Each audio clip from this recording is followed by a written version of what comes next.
11 del versículo 23 hasta el 33.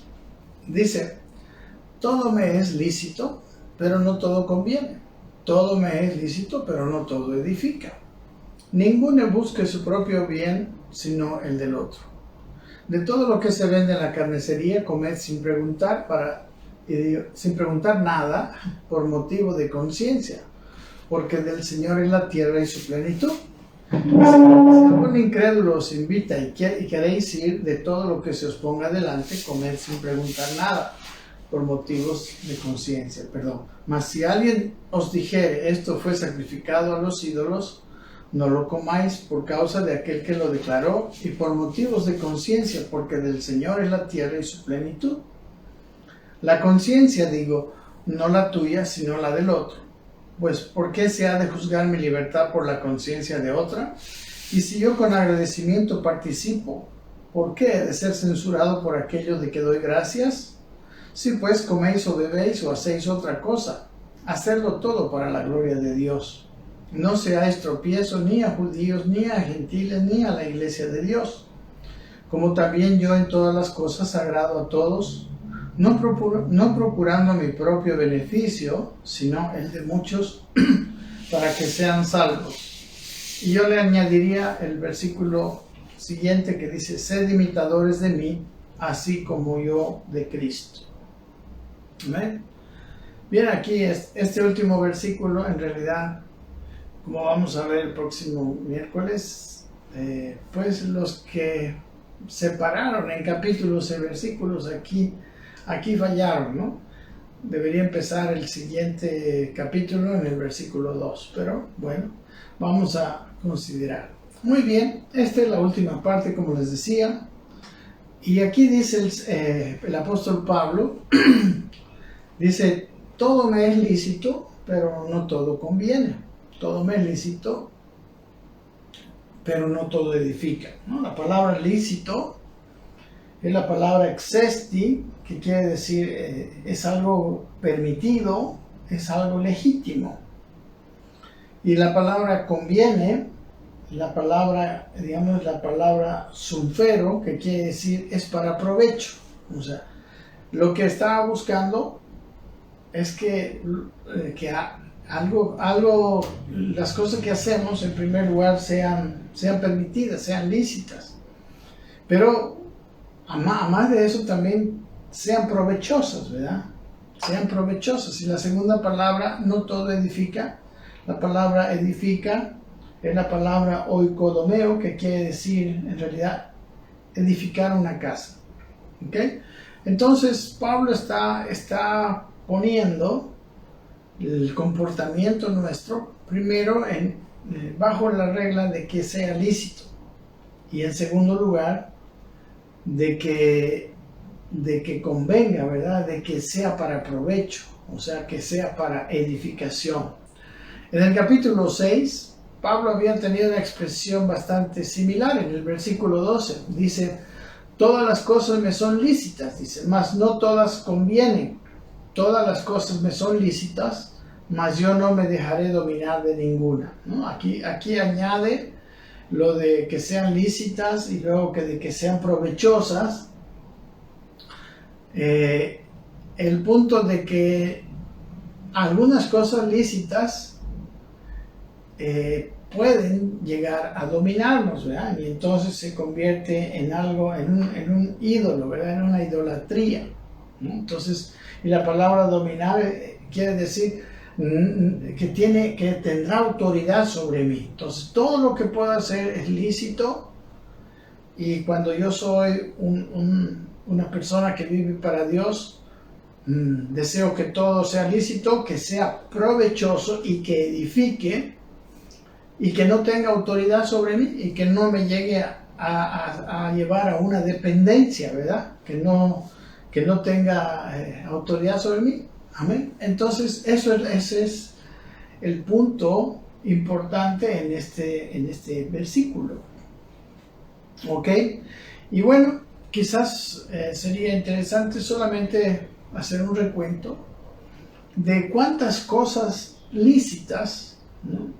Habían cuántas cosas lícitas pero que no eran para edificación y no eran para provecho, ¿no? Como vemos el contexto, aquí en este pasaje está hablando de la comida, ¿verdad? La comida sacrificada a los ídolos, ¿no? Que es lícito de comer, pero que puede no ser de edificación, ¿verdad? Especialmente si hay personas débiles que están presentes, ¿no? Entonces, Pablo, por ejemplo, decía, por ejemplo, digamos, ¿no? En el capítulo 7 habla habla del matrimonio, por ejemplo, ¿no? El matrimonio es algo lícito, sí, definitivamente es algo lícito para todos nosotros, pero es provechoso, edifica, ¿no? Por ejemplo, en el capítulo 7 decía a las personas, si estaban casados, que no procuren soltarte, ¿verdad? Y si están libres de mujer, no procuren casarse, ¿no? En realidad, yo pienso que el versículo, capítulo 7, 27, dice, estás ligado a mujer, no procures soltarte. Estás libre de mujer, no procures casarte. Me dice el versículo 28, más también si te casas, no pecas. Y si la doncella se casa, no peca. Pero los tales tendrán la aflicción de la carne y yo la quisiera evitar. O sea, dice que no es pecaminoso, es lícito el estar casado, por ejemplo, ¿no? Pero una de las cosas que yo veo aquí, hay un principio muy interesante. Dice, si estás casado, pues obviamente debes permanecer casado. Pero si estás soltero, no debes procurar casarte. Especialmente creo yo que nosotros no tenemos la visión completa de las personas, ni siquiera de nosotros mismos, menos tampoco la visión del futuro. ¿Quién puede ser el gran consejero para decirme con quién me casaré y cuándo me casaré? Esa persona es Dios. Yo estoy seguro que hay personas que tienen como una cosa totalmente normal y deseable casarse. Está muy bien, pero no lo procuremos hacer en nuestra inteligencia, en nuestro tiempo y con la persona que a nosotros nos gusta. No siempre será la mejor persona, ¿no? Y aquí dice, te quiero evitar, dice Pablo ahí en el capítulo 7, yo les quiero evitar la aflicción. Amén. Entonces, pero es algo lícito. Ahora, él consigo mismo, en el capítulo 9, dice, por ejemplo, que, él no había usado el derecho de tener una esposa. 9:5 dice, no tenemos derecho de traer con nosotros una hermana por mujer, como también los otros apóstoles y los hermanos del Señor y Cefas. O sea, él estaba diciendo, yo también, es lícito que yo estuviera casado, ¿verdad? Y dice, pero yo veo que eso para mí, dice Pablo, porque eso es así, cada uno tiene un don distinto. Para mí no es conveniente. Por lo tanto, yo renuncio, digamos, al derecho, a lo lícito de casarme. ¿Ok? Luego habla de la comida, por ejemplo, ¿no? De la carne, en el capítulo 8.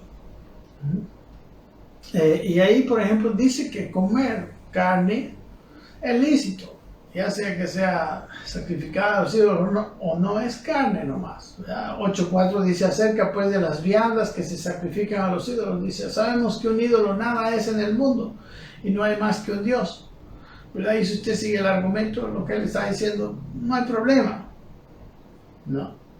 Pero aquí también en este pasaje vamos a ver que el problema no era tanto la carne misma o el comer carne, que era muy lícito. El problema era que podía no ser de provecho, podía ser más bien de tropiezo para la conciencia de las personas más débiles, que podían suponer que cuando él estaba comiendo esa carne, estaba haciendo el acto de adoración, porque en realidad en el templo parte del acto de adoración era ese.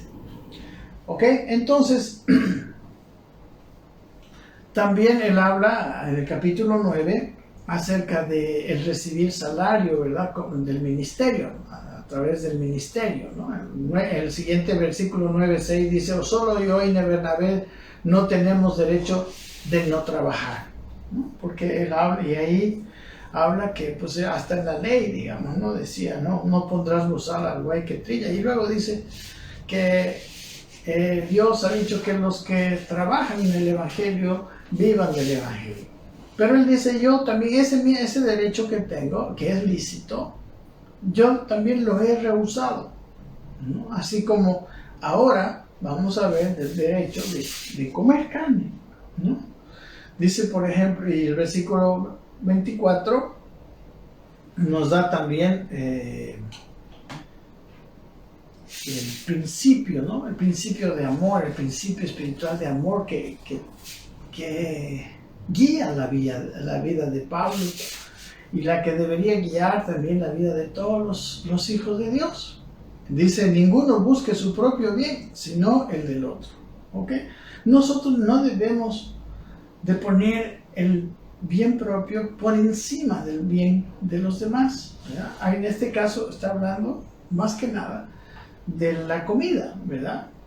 A mí me gusta comer bien. Como habíamos dicho, el lugar donde mejor se comía en la ciudad de Corinto era el templo de los ídolos, ¿verdad? Ahí se comía carne fresca, y ahí se tenía música, se tenía placer, todo. Pero dice, el problema es que si un hermano nos ve ahí comiendo ídolos, ¿verdad? O comiendo carne, entonces sacrificar a los ídolos. Este es un principio del Evangelio para todos los hijos de Dios. En Filipenses, miren lo que dice el apóstol Pablo en su carta a los Filipenses, en el capítulo 2. Le voy a leer lo que dice. Por tanto, si hay alguna consolación en Cristo, si algún consuelo de amor, si alguna comunión del Espíritu, si algún afecto entrañable, si alguna misericordia, dice, completad mi gozo sintiendo lo mismo, teniendo el mismo amor, unánimes, sintiendo una misma cosa. Aquí hablan de unidad, ¿verdad? Nunca hay unidad sin sacrificio. Después versículo 3 dice, nada hagáis por contienda o por vanagloria. Ni la contienda, ni vanagloria, que me hace a veces sentir superior a los demás, son motivos válidos para cualquier acción. Sino, dice, más bien con humildad, versículo 3, estimando cada uno a los demás como superiores a él mismo. La humildad, básicamente, es una de las virtudes cristianas que no puede faltar en la vida de un creyente. El orgullo y la vida cristiana no son compatibles. Así como el bien no es compatible del mal, el orgullo jamás. En Proverbios Pablo dice, ¿verdad?, que la cosa que más aborrece Dios, la primera de las 7 cosas que aborrece Dios, la primera son los ojos altivos, ¿no? El orgullo. Y dice el versículo siguiente, versículo 4, no mirando cada uno por lo suyo propio, sino cada cual también por lo de los otros. O sea, en nuestra vida, la vida de una persona no transcurre en soledad. La gente es más egoísta cada vez, más personalista cada vez, pero ese no es el plan de Dios, especialmente para sus hijos, ¿verdad? Qué bueno fuera que en el mundo todos fuéramos generosos, todos miráramos por los de los demás, en la calle, al manejar, en todo lugar. Si fuéramos personas consideradas, respetuosas del derecho de los demás, nosotros viviríamos en una sociedad mucho más preciosa, mucho más agradable. Lamentablemente no vivimos según la palabra de Dios, pero Dios nos manda a nosotros a vivir así, no mirando, dice el versículo 4, por cada uno por lo suyo propio, sino cada cual también por los de los otros. Y luego habla de Cristo, que Él Él nos dio ejemplo, ¿no? Que siendo, dice el versículo 5, haya pues en vosotros este sentir que hubo también en Cristo Jesús, el cual siendo en forma de Dios, dice, no estimó el ser igual a Dios como cosa que aferrarse, sino que se despojó a sí mismo, tomando forma de siervo, hecho semejante a los hombres. O sea, Él, imagínense cómo se humilló el Señor, cómo el creador de todo se humilla tanto que se hace como una de sus criaturas que Él mismo creó. Nosotros a veces pensamos que somos más que otras personas porque tenemos más cultura, porque tenemos más dinero, más conocimiento. No lo sé, pero ese no es el sentir cristiano, ese no es el sentir que Dios quiere que tengamos. Y Jesucristo nos dio el mejor ejemplo, ¿no? El apóstol Pedro, en su primera carta, en capítulo 5:5, dice lo siguiente: igualmente, jóvenes, dice, estad sujetos a los ancianos, y todos sumisos unos a otros. Dice, revestidos de humildad, porque Dios resiste a los soberbios y da gracia a los humildes. A los soberbios Dios los pone como enemigos, como contrarios. Y a los humildes Dios les da. Dar gracia quiere decir que Él nos reviste de algo que nos falta. Los humildes tienen de parte de Dios aquellas cosas que les faltan, especialmente para hacer la voluntad de Dios. Si tú no te hallas apto para algo que Dios te manda y lo quieres hacer, no te preocupes, Dios suple, ¿no? Obviamente, si tú lo estás haciendo por razones de obediencia, no por razones de soberbia, no por razones de sentirte superior, ¿ok? Entonces Dios da gracia a los humildes. Y dice el versículo 6, 1 Pedro 5:6, dice, humillaos pues bajo la poderosa mano de Dios, para que Él los exalte cuando fuere tiempo, ¿no? Hay momentos en que Dios nos va a exaltar, pero nos va a exaltar si somos humildes. Porque a los humildes, dice, Él resiste. En los libros de los Salmos dice que los mira de lejos. Nadie se acerca, ningún soberbio tiene cercanía con Dios. Toda actitud orgullosa es aborrecida por Dios. Aleja a los hombres de Dios. ¿Ok? Y no necesitamos, dice ahí aquí en el versículo 7, echando toda vuestra ansiedad sobre Él, porque Él tiene cuidado de vosotros, ¿no? Parece que en este mundo solo los superiores triunfan, solo los superiores tienen las cosas, tienen todas las cosas, pero no. Dice la Biblia que quizás las personas orgullosas, ellos se proveen a sí mismos, ellos se defienden a sí mismos, pero a los humildes, dice, Él tiene cuidado de ellos, ¿ok? Y en esto, Pablo tiene una actitud humilde, tiene una actitud de no aprovecharse, como él mismo decía, de aquellas cosas que son lícitas. O sea, porque comer carne es lícito, casarse es lícito, recibir salario, ¿no?, por su trabajo como ministro era lícito también. Pero dice, eso no me conviene casarme, tengo una vida muy loca, muy difícil, arriesgada, porque conocemos la vida del apóstol Pablo. Él pasó muchas tribulaciones, no convenía que haga pasar por esas tribulaciones a su esposa, ¿verdad? Y lo mismo, ¿no?, en cuanto a la economía, ya hemos conversado acerca de esto, y en este momento está redondeando ya la idea del comer carne sacrificada a los ídolos. Dice, por ejemplo, versículo siguiente, 25, de 1 Corintios 11, de todo lo que se vende en la carnicería, comed sin preguntar nada por motivos de conciencia, ¿no? Dice, bueno, de lo que se vende en la carnicería, compra sin preguntar de dónde viene, porque sabemos, ¿verdad? Carne es carne. Porque del Señor en la tierra y su plenitud, dice el versículo 26. ¿Ok? O sea, el Señor Jesucristo dice que Dios hizo limpios todos los alimentos. En Marcos, en el capítulo 7, dice, cuando 7:18 quiero leer, dice, Él les dijo, ¿también vosotros estáis sin entendimiento? No, porque había un problema sobre comer la comida con las manos sin lavar.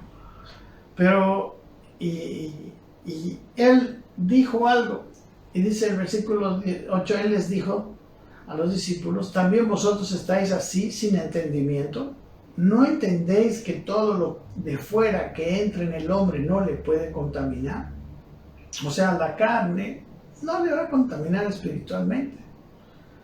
Lo que puede contaminarle a una persona que come lo sacrificado a los ídolos es que él lo haga como un acto de adoración. Pero la carne misma no le contamina. Todo lo que entra de fuera no le puede contaminar. Todo lo que viene de afuera no nos puede contaminar, ¿no? Todo lo que nos contamina es todo aquello de lo cual nosotros tenemos conciencia, ¿verdad? Todo aquello que hacemos voluntariamente. ¿Ok? Entonces, hermanos, el comer cualquier cosa no es problema para el Señor. Es más, a Timoteo le dice el apóstol Pablo que había hombres falsos maestros que estaban mandando a los hombres que no se casen y que no coman algunos alimentos. Miren lo que dice en 1 Timoteo 4, 2 y 3. 4, 2 al 4, les voy a leer. Yo espero que ustedes lo estén anotando y cuando estén estudiando esto lo vean, ¿verdad? Dice, por la hipocresía de mentirosos que teniendo cauterizada la conciencia prohibirán casarse y mandarán abstenerse de alimentos que Dios creó para que con acción de gracias participasen de ellos los creyentes y los que han conocido la verdad. Porque todo lo que Dios creó, dice el versículo 4, es bueno y nada es de desecharse si se toma con acción de gracias. O sea, nada de lo que viene desde afuera nos contamina. ¿Ok? Y había gente que decía eso, ¿no? Prohibía comer ciertos alimentos y prohibía casarse. Aquí vemos que casarse era lícito, ¿no? El apóstol Pablo había rehusado casarse, ¿verdad? Y les dice a las personas, aquí en el capítulo 7, que mejor sería, ¿verdad? No casarse para servir mejor al Señor. Pero no es un mandamiento, no como esas personas de 1 Timoteo, ¿verdad? De aquellos a los cuales Timoteo tenía que confrontar.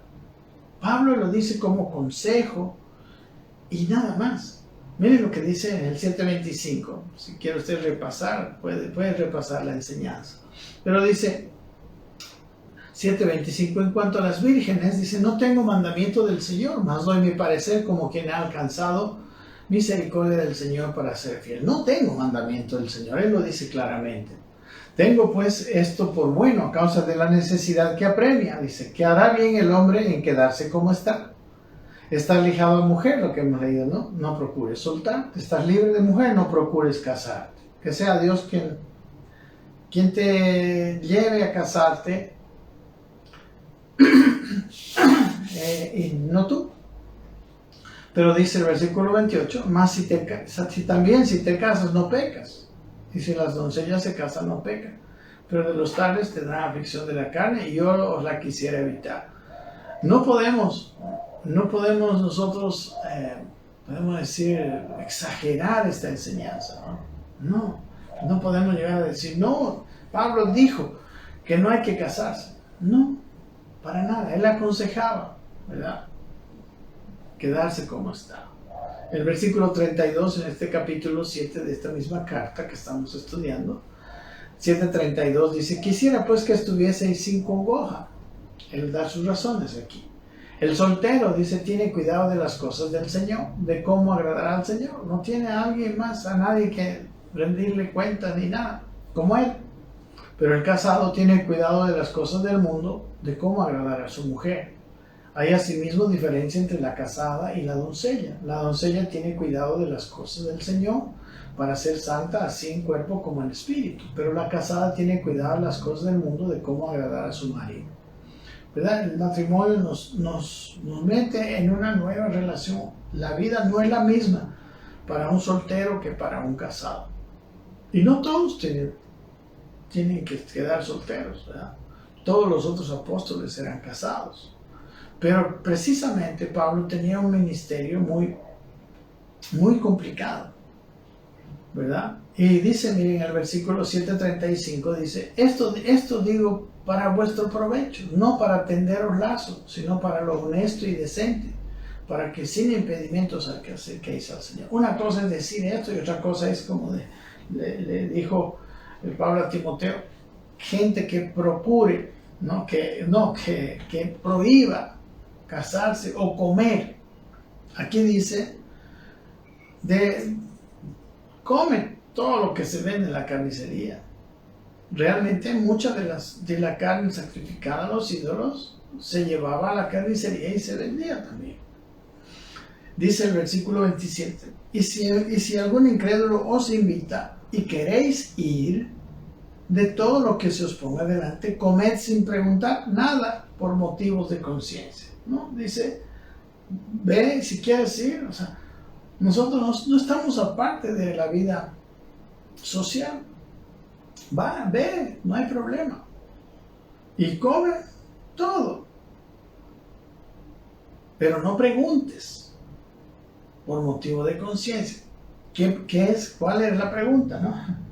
Esta carne es sacrificada a los ídolos. No preguntes. Porque cuando preguntas o cuando tú sabes, miren lo que dice el siguiente versículo 28, dice, mas si alguien nos dijere, esto fue sacrificado a los ídolos, dice, no lo comáis. ¿Ok? Aquí está bien claro en el versículo 28.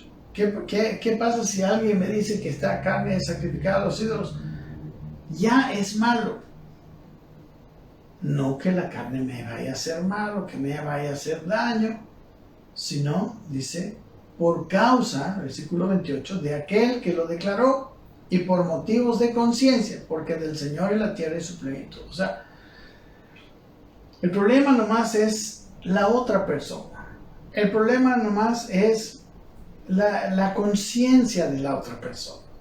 No es un problema de otro tipo, porque alimento es alimento. Amén. El Señor hizo limpios todos los alimentos. ¿Verdad? Motivos de conciencia. ¿Cuáles son los motivos de conciencia? ¿Verdad? Aquí dicen desde el versículo 28, 29, 30, 28, 27, 28 y 29 están la misma cuestión. Los tres hablan de que son motivos de conciencia, motivos de cuestión interna, motivos de no de la carne ni de lo que está así físicamente.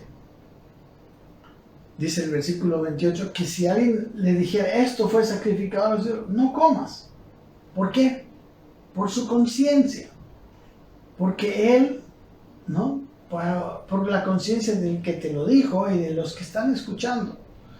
Porque lo que él te está diciendo es que, o sea, pueden suponer que tú eres también un adorador a los ídolos, ¿no? Siendo cristiano. Ese es el punto, ¿verdad? Debes cuidar, dice el versículo 29, la conciencia, digo, no la tuya, ¿no? Porque si tú tienes este conocimiento, no hay problema, tú sabes de carne, es carne, sino la del otro. Dice, pues, ¿por qué se ha de juzgar mi libertad por la conciencia de otro? ¿Por qué he de ser censurada? Dice el versículo 30, dice, y si yo con agradecimiento participo, ¿por qué he de ser censurados por aquello que doy gracias? Y ya está la respuesta, ¿verdad? Por la conciencia de otro. Por la conciencia. Como dice aquí, ¿verdad? decía también en el capítulo 8, y Timoteo dice esto, porque todo lo que Dios creó es bueno y nada es de desecharse si se toma con acción de gracias, porque por la palabra de Dios y por la oración es santificada, y cuando yo como, no hay problema. Pero el problema es que cuando alguien me dice que fue sacrificado a los ídolos, su conciencia está esperando a ver cómo reaccionamos. Amén. Pero el Señor hizo limpios. Miren lo que dice Marcos 7:18, volvemos al pasaje. Él les dijo, dice, también vosotros estáis sin entendimiento, ¿no entendéis que todo lo de fuera que entra en el hombre no le puede contaminar? Dice, porque no, el versículo 19 dice, Marcos 7:19, porque no entra en su corazón, sino en el vientre y sale a la letrina. Esto decía, haciendo limpios todos los alimentos. Jesucristo hizo limpios todos los alimentos. O sea, lo que tú comes, no importa qué es. Bueno, puede ser, tienes que tener cuidado para que no te haga daño, ¿no? Físicamente, pero moralmente no te puede contaminar. Moralmente los alimentos son limpios. Esto es aquello que es lícito. Amén. Por eso decimos, es lícito, aunque no todo edifica, ¿verdad? Dice el versículo. Entonces, si con agradecimiento participo. Recuerden que dice que le dijo Pablo a Timoteo, todo es bueno y nada es de desecharse, porque por la palabra de Dios y por la oración es santificado. El versículo 4 dice, porque nada es de desecharse si se toma con acción de gracias. Si yo muy agradecido como, no tengo ningún problema, ¿verdad? Yo estoy agradecido al Señor. Yo sé que de Él viene. Sea o no sea sacrificado a los ídolos, eso es otra cosa, es una cuestión de conciencia. Amén. Por eso, hermanos, es lícito. Pero, ¿qué es lo que edifica? Dice el versículo 31. Si pues coméis o bebéis o hacéis otra cosa, dice, hacedlo todo para la gloria de Dios. La cuestión de vida es todo, hacerlo para la gloria de Dios. Amén. Todo hacerlo para la gloria de Dios. Dice, no seáis tropiezos. ¿Qué es hacer todo para la gloria de Dios? Todo para edificación de la iglesia, todo para que Dios sea conocido, todo para que las personas conozcan a ese maravilloso Dios que nosotros tenemos, que es tan amoroso, tan precioso, pero es santo y justo, pero es amoroso y perdonador. Él no tiene nada que ver con un ídolo. Él no tiene absolutamente nada que ver con los ídolos. Aunque muchos cristianos tratan a Dios como si fuera su ídolo, ¿verdad? Como si fuera que podemos decir, su milagroso, su genio de la lámpara, ¿verdad? Los brujos son los que prometen acciones espirituales. Aquellos que van y buscan ciertas cosas y les pagan y todo. Dios no es así. Dios no va a hacer nada que no esté dentro de su voluntad y dentro de su propósito. Y nunca va a hacer un daño, vamos a decir, por hacer daño, ¿no? Muchas veces es cierto, la disciplina no es causa de gozo, ¿verdad? Sino de tristeza, pero nunca la disciplina se da para matar, o sea, para hacer daño. Ahora, cuando Dios, en la mano de Dios está la vida y está la muerte. Él sabe cuándo se va a llevar a cada uno de nosotros, de los seres humanos. Y todos los seres humanos tenemos que morir. No porque Dios nos quiera llevar, sino porque el hombre entró en pecado. Recuerden, Adán y Eva, ellos iban a vivir eternamente, pero desde ahí todos los hombres viven. Y los hombres dejaron de vivir los cientos de años, ¿verdad? Por ejemplo, Matusalén es el hombre que más vivió, por lo menos registrado en la Biblia, tenía 969 años cuando murió. Pero Dios tuvo que reducir la edad del hombre Porque imagínense, con esta naturaleza caída, sin haber nacido de nuevo, el hombre sí o sí se degeneraba. Tan así se degeneró la raza humana que Dios tuvo que destruir la raza por medio del diluvio. En esos primeros capítulos 5, 6 del primer libro de Génesis. Pero eso es porque pues, no había más. ¿Saben por qué? Yo creo que Él hizo el diluvio y destruyó todo menos a Noé. Porque si no lo hacía, hasta Noé y su descendencia iban a ser contaminados y no iba a quedar nadie como que le agradara a Él. Noé fue un hombre que halló gracia a los ojos del Señor, era justo, quería hacer lo bueno, era un hombre con buena intención. Y si Dios no destruía la tierra en ese tiempo, ni Noé ni sus hijos hubieran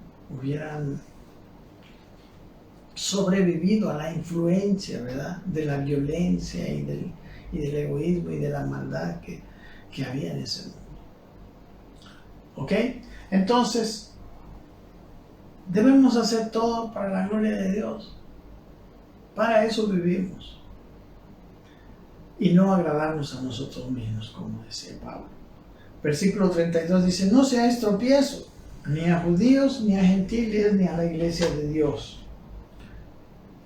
¿Cómo podía ser un cristiano tropiezo a los judíos? Especialmente en este asunto de la comida.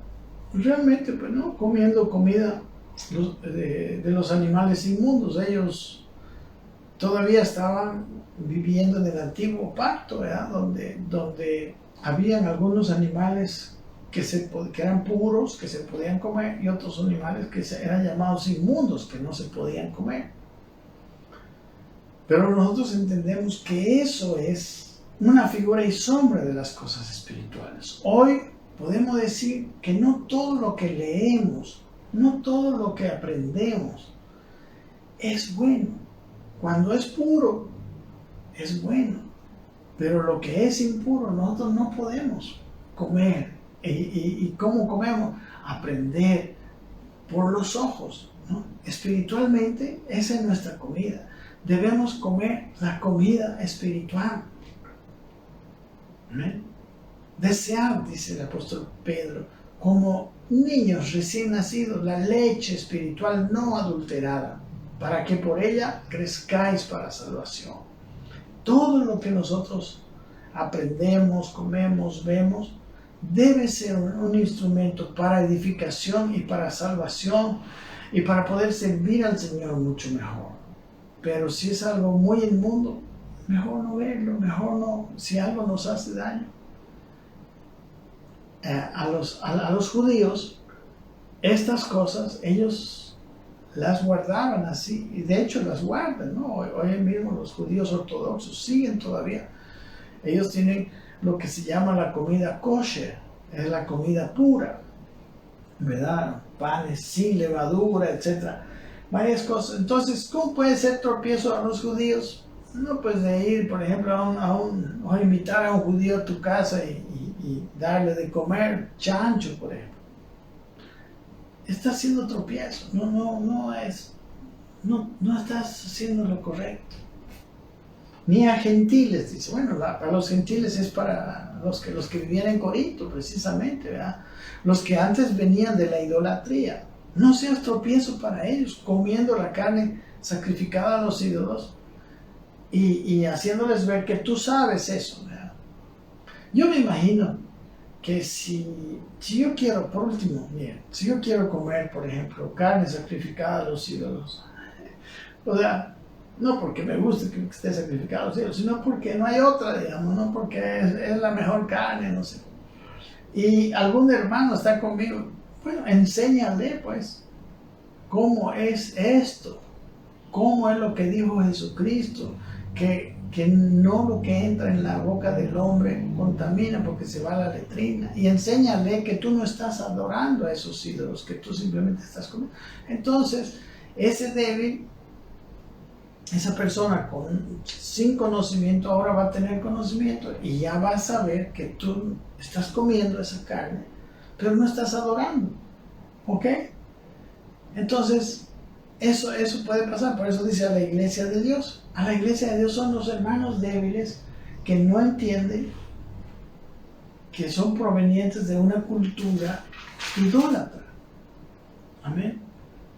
Y aquí miren, el apóstol Pablo lo dice en el versículo 33, lo que habíamos estado escudriñando, por ejemplo, en la carta a los Filipenses. Jesús también lo hizo, ¿no? Dice, como también yo en todas las cosas, dice, agrado a todos, no procurando mi propio beneficio, sino el de muchos para que sean salvos. O sea, Pablo tenía bien claro para dónde estaba yendo. Y nosotros necesitamos tener claro que estamos yendo para el mismo lugar. ¿Cómo podemos ser cristianos y que no nos importe la salvación de las personas? Nuestra vida, nuestros actos deben ser así. En el capítulo 9, Pablo nos muestra su actitud. Él quería ganar a todos y él no dejaba que estas cuestiones lícitas, ¿verdad?, culturales, situaciones de todo tipo, interfirieran en su vida, su testimonio, e interfirieran en el mensaje principal del Evangelio. Es que Dios vino a morir por los pecados del mundo para que todos sean salvos y seamos transformados de la vieja naturaleza a una nueva vida. Él no dejaba que cuestiones así, que sus gustos, él se sometía a algunas cuestiones culturales de otras personas para no causarles tropiezo. Miren lo que dice 1 Corintios 9:19. Por lo cual dice, siendo libre de todos, me ha hecho siervo de todos para ganar a mayor número. Amén. Él era libre de todos, pero él se hizo siervo. La palabra siervo es esclavo. Dice versículo 20, me he hecho a los judíos como judío para ganar a los judíos. A los que están sujetos a la ley, aunque yo no estoy sujeto a la ley, como sujeto a la ley para ganar a los que están sujetos a la ley. Por ejemplo, en esta cuestión de la comida kosher. Versículo 21, a los que están sin ley, como si yo estuviera sin ley, no estando yo sin ley, sino bajo la ley de Cristo. ¿Para qué? Para ganar a los que están sin ley. Me he hecho débil a los débiles para ganar a los débiles. O sea, de todo, a todos los he visto, me he puesto en sus zapatos de todos. Y he procurado no serles tropiezo. Dice el versículo 22, a todos me he hecho de todo, para que de todos modos salve a alguno. Y esto hago por causa del Evangelio, para hacerme copartícipe de él. Esto lo hacía para que sean salvos, para que se salven, para que el Evangelio, que él sea también copartícipe del Evangelio. Somos copartícipes de este Evangelio maravilloso, que es poder de Dios para salvación a todo el que cree, porque la obra de Cristo fue para todos los hombres, pero los únicos que aprovechan este beneficio, nosotros no estamos en una religión, estamos predicando la verdad de Cristo. Todos los que creen son los que aprovechan esta bendición y empiezan a poder vencer al pecado que está dentro de ellos. Inicia un proceso de victoria donde la nueva naturaleza dada por el Señor y traída a nuestro ser por medio del Espíritu Santo empieza a transformar nuestras vidas, porque para eso el Señor murió. Amén. Y Él dice, mire, yo he hecho de todo. Por eso dice el versículo 11, sed imitadores de mí, así como yo soy de Cristo. Amén. En todo este hombre, este amado apóstol, podía mostrarse como un ejemplo. Amén. Y no es que estaba alardeando su santidad, no es que estaba echándoles en cara a los corintios de que no necesitaba su plata. No era eso. Él estaba mostrando cómo él vivía, porque él sabía que él era ejemplo. Y mis amados queridos, nosotros si conocemos el propósito de nuestra vida, el propósito eterno de Dios, es mostrar a Cristo en nosotros. Y cuando vivimos de esta manera, estamos haciendo esto. Y esto que estoy hablando no es para los pastores, para los más consagrados, para cada cristiano, cada creyente que vive en este mundo. Cada persona que ha tenido la maravillosa gracia, la maravillosa experiencia de ser salvado. Amén. Y Pablo dice, sean imitadores de mí como yo soy de Cristo. Definitivamente, Dios quiera que un día todos nosotros podamos decir lo mismo.